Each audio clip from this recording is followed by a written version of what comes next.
How to send Bitcoin from crypto.com to another wallet. If you want to send Bitcoin from crypto.com to another wallet, all you have to do is first of all just launch the crypto.com app and just go to the crypto wallet option. Here you can see you have got to withdraw or deposit. Now if you're trying to transfer or send Bitcoin from crypto.com to another wallet, you want to make sure to have copied the wallet address of it.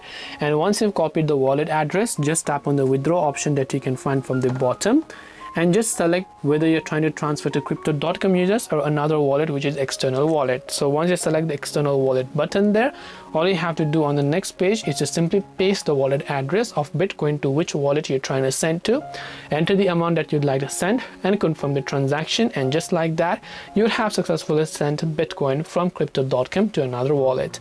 And this way you will be able to send Bitcoin from crypto.com to another wallet. I hope that this video really helped you. If you have got any more questions, feel free to leave them down in the comment section below. As always, thank you very much for watching and see you soon in our next video.